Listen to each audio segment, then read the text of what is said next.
창세기 10장 1절 말씀, Old Testament, the book of Genesis, chapter 10, verse 1. 구약 성경 12페이지가 되겠습니다. 창세기 10장 1절, 구약 12페이지. 우리 찾으셨으면 하나님 말씀을 같이 읽도록 하겠습니다. 노아의 아들 셈과 함과 야벳의 족보는 이러하니라. 홍수 후에 그들이 아들들을 낳았으니. 아멘. 네, 오늘은 노아의 족보에 대해서 우리가 함께 나누면서 은혜를 나누고자 합니다. 홍수 이후에 노아의 가족은 8사람이었죠. 그러나 창세기 9장 1절에 보면은 하나님이 노아와 그의 아들들을 주시면서 그들에게 이르시되 생육하고 번성하며 땅에 충만하라.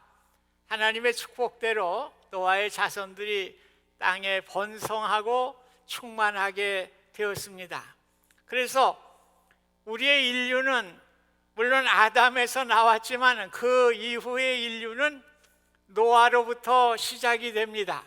사도행전 17장 26절에도 보면 인류의 모든 족속을 한 혈통으로 만드사 온 땅에 살게 하시고 그들의 연대를 정하시며 거주의 경계를 한정하셨으니. 그러니까 우리 모든 인류가 누구로부터 나왔다고요? 노아의 자손으로부터 나왔고요. 우리 한민족도 노아의 자손으로부터 나온 것을 성경은 우리에게 증거하고 있습니다. 그래서 창세기 10장은 좀 특별해요. 1절부터 이제 족보로 해서 32절까지 마감을 하는데, 이 족보라는 말이 톨레도트라는 말이거든요. 1절에도 톨레도트, 32절 마지막에도 톨레도트 해가지고 족보를 시작해서 족보를 이렇게 10장을 딱 가두어 놓고 있습니다. 이 말은 족보가 매우 중요하다, 그런 말씀이 되겠습니다. 그래서 성경에 기록된 족보는 신앙을 중심으로 기록되어 있습니다. 그래서 신앙의 중심으로 내려오고 신앙과 관계없는 사람들은 나왔다가도 다 사라져요. 이게 성경의 족보입니다. 오늘 족보의 기록 순서를 야벳, 함, 셈으로 이렇게 적었는데 이유가 있어요. 우리는 동서남북 이렇게 얘기를 하는데 이스라엘 사람들은 북남, 동서 이렇게 얘기를 해요.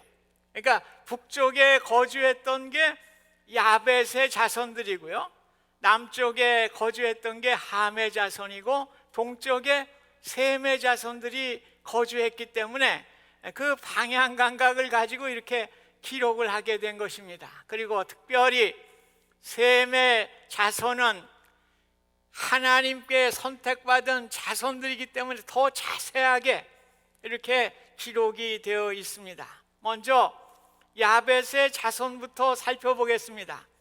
야벳의 후손들은 흑해, 카스피해, 그 연안을 중심으로 해서 유럽의 그 족속을 이루고 또 스페인까지 이제 그 족속을 이루게 됩니다. 이들은 하나님을 믿는 신앙과는 무관했지만은 굉장한 과학과 철학과 정치와 군사와 문화가 융성하게 발전되게 되었습니다. 또 야벳의 자손을 노아가 축복했죠. 하나님이 야벳을 창대하게 하사 셈의 장막에 거하게 하시고, 야벳의 자손이 창대할 뿐만 아니라 셈의 장막, 즉 하나님의 그 구원의 역사의 장막에도 거하게 돼서 그 족속들이 하나님의 백성으로 초대받는 영광도 누리게 되었습니다. 다음은 함의 후손에 대해 이야기를 나누죠. 함의 후손은 아버지의 수치를 형제들에게 알림을 통해서 저주받은 자손들이죠. 저주받은 자손이지만은 그들은 넓은 영토와 많은 인구, 또 강력한 권력을 가졌습니다. 세상에서는 형통하였지만은 그들의 번영은 제한적이었습니다.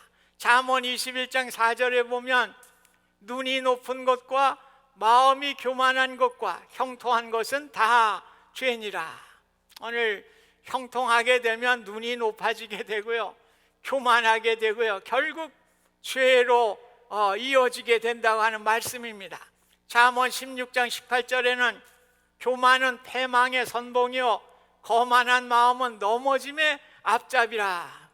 형통하게 될 때 우리는 내 능력으로 이루었다고 자꾸만 교만해져요. 그러다 보면 결국에는 넘어지게 되고 또 패망하게 되는 결과를 가져오게 되는 것입니다. 그래서 함의 자손 중에 위대한 인물이 나오죠. 니무롯이라고 하는 사람이 나오는데, 니무롯이란 말은 반역자, 대적자, 그런 뜻을 가지고 있습니다. 그래서 니무롯은 하나님을 대적한 사람이었습니다. 8절 9절에 보면 니무롯은 세상의 첫 용사라. 그가 여호와 앞에서 용감한 사냥꾼이 되었다. 이 첫 용사라는 말을 전에 성경에는 영걸이라고 이렇게 나와요. 여기 한자 나오죠. 꽃뿌리 영자도 되지만은 높은 영자도 되는 것이죠. 그래서 걸자는 호걸걸자예요. 그러니까 아주 뛰어난 호걸이란 얘기예요. 영걸이란 말은. 그러나 원어의 의미를 보면은 강력한 폭력으로 통치하는 사람이다, 그렇게 되어 있습니다. 그래서 니무롯은 이 강력한 폭력을 가지고 통치하는 통치자였음을 보여주고 있습니다.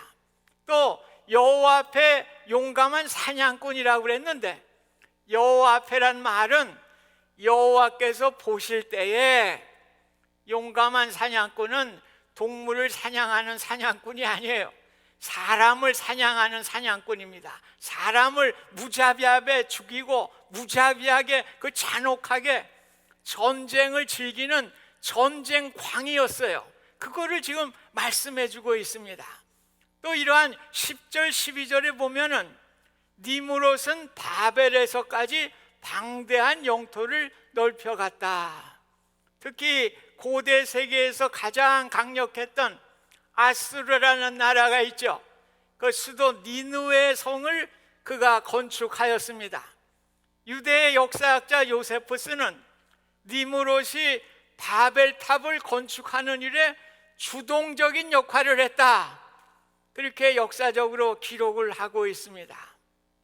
오늘 니무롯은 하나님을 떠났고 그의 힘으로 세상의 번영을 가져왔습니다. 그러나 그의 죽음으로 바벨탑이 무너지듯이 다 무너지게 되었습니다. 하나님을 떠난 사람은 일시적으로 번영할 수가 있어요. 그러나 결국에는 실패로 돌아갈 수밖에 없다고 하는 것이 성경이 우리에게 주는 교훈입니다. 예레미야 17장 5절 6절에 보면 무릇 사람을 믿으며 육신으로 힘을 삼고 마음이 여호와께서 떠난 그 사람은 저주를 받을 것이라, 분명하게 말씀하면서 하나님을 떠난 사람이 사막의 떨기나무 같다고 말씀하고 있습니다. 세번역에는 이렇게 기록하고 있어요. 그는 광야에서 자라는 가시덤불 같아서 좋은 일이 오는 것을 볼 수 없을 것이다. 그는 소금기가 많아서 사람이 살 수 없는 메마른 사막에서 살게 될 것이라, 그렇게 말씀하고 있습니다. 오늘 하나님을 떠난 사람, 세상에서 얼마든지 번성할 수 있어요. 그러나 결국에는 사막의 가시덤불과 같이 버려지는 존재가 될 수밖에 없다, 성경은 우리에게 증언하고 있습니다. 오늘 성경의 역사를 보면 함의 자손들이 여호수아가 가나안 땅에 들어갔을 때에 여호수아 9장 13절에 보면 너희가 저주를 받나니, 너희는 여기 함 족속이에요. 너희가 대를 이어 종이 되어 다 하나님의 집을 위하여 나무를 패며 물을 깃는 자가 되리라. 그래서 여호수아 때에는 함 족속들이 성전을 위해서 물을 깃고 나무를 패는 그 종의 역할을 감당하게 됐습니다. 근데 열왕기상 9장 20절 이하에 보면은 솔로몬은 가나안 땅에 살고 있는 이스라엘 사람이 아닌 모든 사람들 다 노예로 삼았습니다. 그래서 공사 현장에 노역군으로 삼았습니다. 노아가 함에게 저주한 종들의 종이 된다. 최상급이거든요. 로이스트. 이 최상급의 아주 제일 핫질이, 종보다도 더 핫질이 노예가 된 거예요. 말씀대로 노예가 돼서 그러한 삶으로 전락되게 되었습니다. 마지막 우리가 살펴볼 자손이 셈의 자손들이죠. 하나님은 셈의 자손들을 통해서 하나님의 구원의 역사를 이루어 가셨습니다. 셈의 자손 중에 주목할 인물이 25절에 나오는 에벨이에요. 에벨. 이게 셈의 손자인데요. 이 에벨이란 말은 여기서 히브리라는 말도 나왔고요. 원래 뜻은 강 저편의 땅이다. 그런 의미를 가지고 있어요. 그래서 셈 족속들이 어떻게 됐습니까? 아브라함이 티그리스 강과 유프라테스 강의 건너편에 살았거든요. 그 강 건너편에 에벨 족속들이 산 거예요. 에벨 족속의 후손이 아브라함입니다. 그래서 그 에벨 족속인 아브라함이 이제 가나안 땅을 가기 위해서 어떻게 합니까? 유프라테스 강을 다시 건너서 이제 가나안 땅으로 들어가게 되는 것입니다. 그래서 그 건넌다는 말이 아비루라고 그런다고 그래요. 세모로 아비루. 그리고 이 아카드어인 하비루에서 나왔다는 거예요. 이게 물이라는 말들이 뭐 저도 모르는 말을 지금 막 짓거리는 거예요. 왜? 그걸 좀 설명을 하려면 내가 뭘 알겠어요. 그래 우리가 하비루인데 핫비루라고 그래요. 우리가 얘기를 핫비루들이다. 아주 천박한 아주 하층 계급의 사람들이다. 그 무리들이. 그러니까 아브라함의 그 무리들이 이제 강을 건너가지고 그 가나안 땅에 살고 있는 아주 하층 계급의 핫비루들. 그래서 우리가 핫비루 하는 거예요. 그 아카드어 하시는 거예요. 아주 굉장히 유식해지신 거죠. 저도 그렇고 아카드어를 어떻게 사용하겠어요? 핫비루라는 아주. 어쨌든 아브라함이 강을 저편에 살다가 강을 건너온 그 민족이 히브리 민족이에요. 히브리 민족입니다. 그래서 오늘 우리가 여기서 볼 때 하나님이 보시는 것은 외모를 보는 게 아니라 중심을 보신다고 하는 것입니다. 히브리인들이 보잘것없는 존재들이에요. 정말 떠돌이 다니는 초라한 존재지만은 오늘 하나님은 하나님을 향한 신앙을 가진 그 족보를 하나님께서 택해 주신다고 하는 사실입니다. 그래서 정리하면 그래요. 히브리 족속이라는 건 엄밀하게 아브라함과 강을 건넜던 롯, 조카 롯의 그 자손들입니다. 그래서 아브라함의 자손 중에는 이제 이스마엘이 나왔는데 그건 이제 떨어져 나가잖아요. 아랍권으로 떨어져 나가고, 이삭을 또 해서 이삭의 아들 중에도 말이에요. 오늘 에서와 야곱이 있잖아요. 그 에서는 에돔 족속이거든요. 그 떨어져 나가요. 그리고 롯의 두 딸이 있었는데 그 두 딸은 가족들이 다 죽었거든요. 남편들이 다 죽었어요. 그러니까 아버지한테 씨를 받아야 되겠다 이래가지고 아버지에게 포도주를 잔뜩 먹여요. 그래서 첫날은 첫째 딸이 들어가서 아버지하고 관계를 하고, 둘째 날은 또 술을 잔뜩 먹여가지고 둘째 딸이 들어가가지고 이렇게 관계를 맺은 족속이 모압과 암몬이 나온 거예요. 히브리예요. 그런데 그 민족도 하나님을 떠났기 때문에 족보에서 다 없어지는 것입니다. 오직 이삭의 자손 중에서도 오늘 야곱의 자손만 남는 거예요. 그래서 야곱의 자손이 이스라엘이 되는 거예요. 야곱이 이스라엘이니까. 그러니까 우리가 히브리인하고 이스라엘하고는 구분이 그렇게 되는 거예요. 우리 다 같이 통용을 하지만은 원래 의미는 히브리는 아브라함과 롯의 자손들을 다 통칭해서 얘기할 수 있고요. 오늘 이스라엘은 야곱의 자손들 12지파를 우리가 이스라엘이라고 하게 되는 것입니다. 왜요? 그들이 애굽에 종살이를 했지만 다시 가나안 땅에 들어오게 되고 하나님의 선택된 선민으로 오늘 그 족보를 이어가기 때문에 그런 것입니다. 그래서 오늘 우리는 이 셈의 족보를 통해서 오늘 또 아브라함, 믿음의 조상 아브라함이 나오고 또 다윗이라고 하는 위대한 성군이 나오고 그 족보를 통해서 예수 그리스도가 탄생하게 되는 그런 역사가 일어나게 됩니다. 그래서 한번 제가 지도를 하나 준비했어요. 한번 지도 좀 해보세요. 여기 지금 요 함 족속들이요, 요 아프리카 쪽이죠. 이렇게 해서 지금 저 스페인, 포르투갈은 안 보이는데 그건 이제 저 야베스 족속, 요 아프리카 지역 이렇게. 그래서 이 구스 모세가 아내를 얻었는데 미디암이 막 비난을 해가지고 문둥병 걸린 요 구스 여인이요, 아프리카 여인이에요.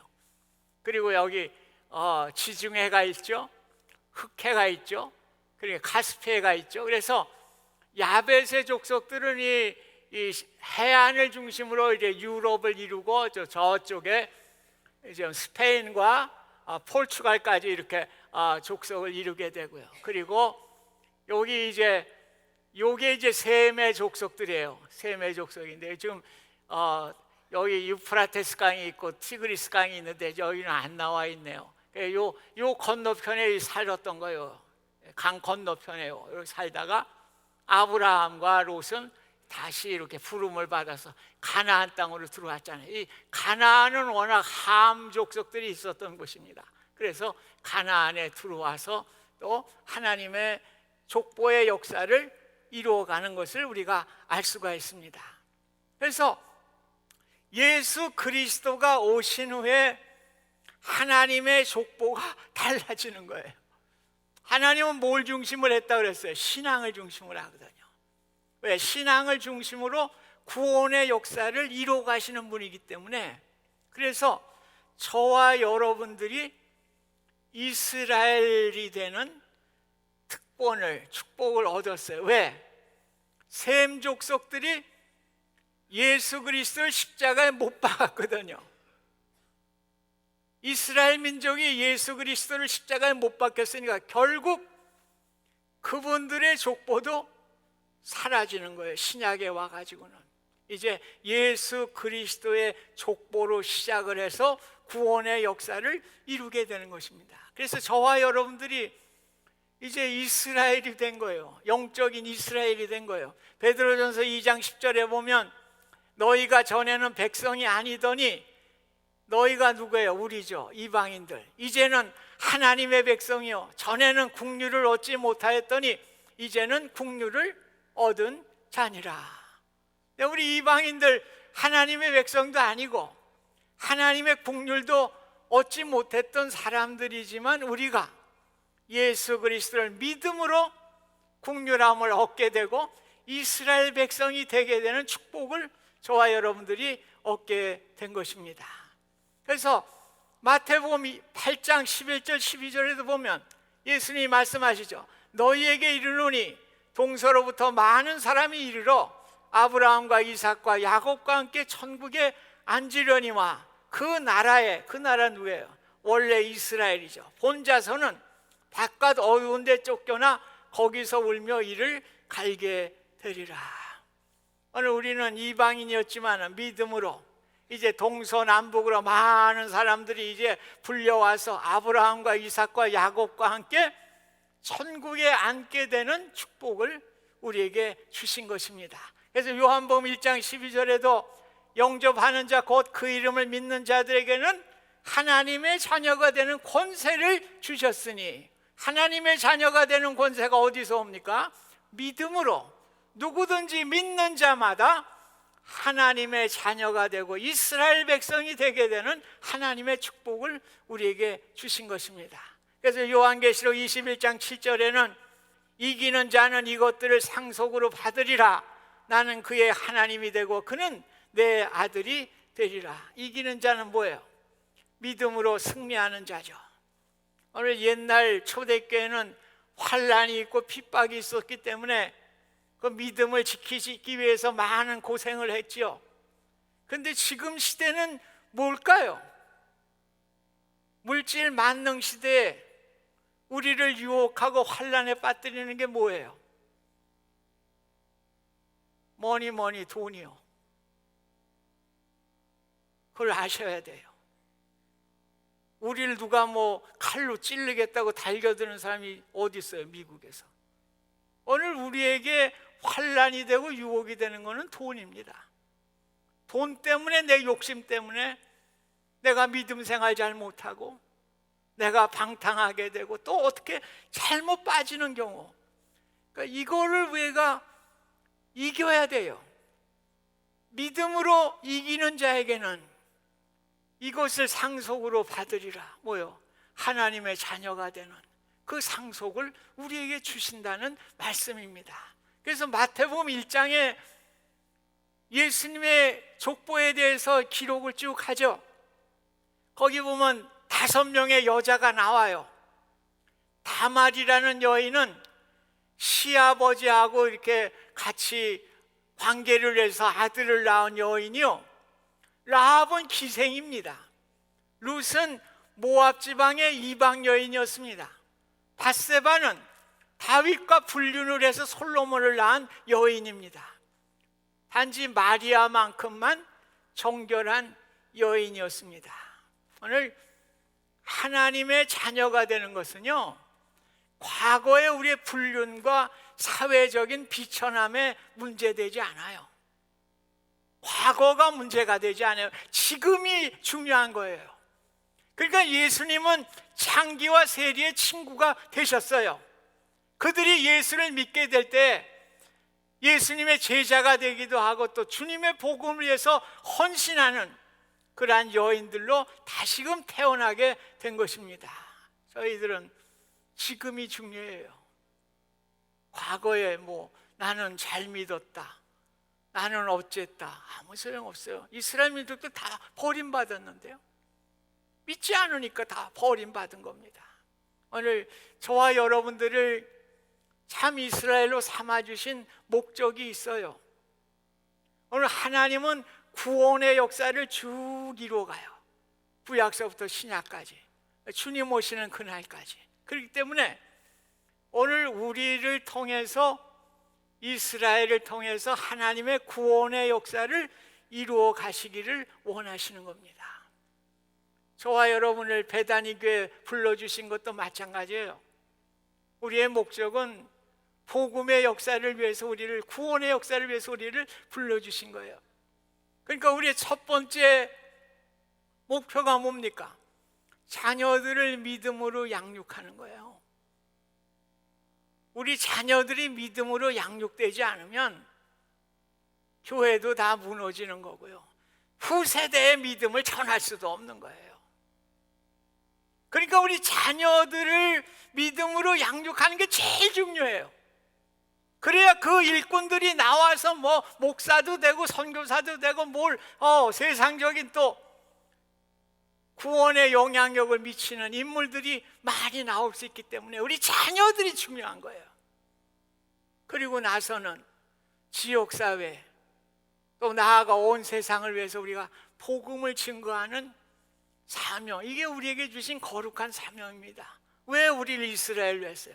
여러분, 그 일 못하면 다 떨어져 나가는 거예요. 이스라엘에서 떨어져 나가는 거예요. 하나님이 우리를 선택하신 목적이 거기에 있기 때문에 그렇습니다. 그래서 제가 한번 계산을 해봤어요. 지금 우리 세계 인구가 77억 정도 된대요. 근데 우리 그리스도인이 한 21억이 좀 넘는다고 그래요. 그래서 그냥 아래 것들은 다 떼어버리고 70억과 20억으로 하면 믿는 사람이 20억이니까 이제 안 믿는 사람이 50억 아니에요. 그러니까 안 믿는 사람을 믿게 하려면은 한 사람당 할당되는 게 어떻게 됩니까? 50 나누기 20은 2.5, 그렇죠? 2.5. 그러니까 사람을 뭐 반토막 낼 수는 없으니까 세 사람, 우리 한 사람에게 준 몫이 세 사람이요. 그래서 지금까지 세 사람 전도하신 분 계시면은 더 목표를 크게 잡으시기 바랍니다. 또 아직도 세 사람 못했으면 세 사람 채우세요. 우리의 주신 그거예요. 그러니까 우리 교회는 2.5 곱하기 500명이라고 그러면 애들까지 몇 명을 해야 돼요? 1250명.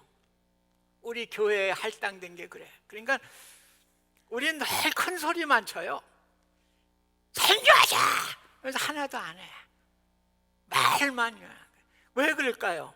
목표가 너무 크니까. 목표 큰 거는 실천할 수가 없는 거예요. 그러니까 우리 교회가 1250명이다. 지역사회나 아니면 또 선교지에나. 그렇게 하면 우리가 목표를 향해 나갈 수가 있잖아요. 기도할 수 있고. 그러니까 우리 몫을 감당해야 돼요. 신앙도 마찬가지입니다. 자꾸 남 탓하지 마세요. 내가 하나님 앞에 바로 서면 되는 거예요. 소돔과 고모라가 뭐 음란죄를 졌다고 망한 게 아니에요. 절대. 의인 10사람이 없어서 망한 겁니다. 그러니까 우리 교회에 내가 신실한 믿음의 사람이 되겠다. 우리 교회 10사람 안에 내가 들겠다. 우리 교회 되는 거예요. 교회라는 게 모든 사람이 다 뭐 그럼 좋겠지만 그렇지 않아요. 내가 돼야 되는 거예요. 내가. 우리 교회가 돼야 되는 거예요. 좁혀 나가서 우리가 그 일을 감당할 때 우리는 목표에 대한 기도도 생기게 되는 것이고요. 비전도 생기게 되는 것이고 그런 것입니다. 오늘 족보에 대한 얘기, 톨레도트란 족보에 대한 얘기를 했습니다만 이 족보라는 것은 하나님의 족보예요. 디모데전서 1장 4절에 보시면 신하와 족보에 끝없이 몰두하지 말라. 신하와 족보. 이 족보는 우리 족보 얘기하는 거예요.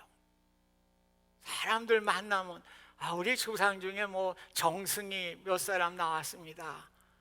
우리 집안에 뭐 금송아지를 가지고 있었습니다. 쓸데없는 소리 하지 마세요. 성경에 하지 말라고 그랬는데 왜 자꾸 족보 자랑해요? 하지 말라고 그랬잖아요. 그 쓸데없는 짓이라고. 아무런 하나님 나라에 도움이 되지 않는 일이라고. 그래서 뭐 양반이니 뭐 쌍놈이니 뭐 그거 하지 마십시오. 어떤 이는 또 교회 족보 타령하는 분도 있어요. 옛날 교회는 뭐 찬양대도 뭐 하고 뭐 대단한 뭐 시스템을 갖추고 그랬습니다. 아이고, 왜 그렇습니까? 왜 그런 세상 족보 타령해요? 교회 족보 타령합니까? 내가 돼야지. 내가 돼야 되는 거 아니에요. 그래서 하나님의 자손으로 이스라엘 백성으로 내가 살아드려야 될 거 아니에요. 왜 남을 봅니까?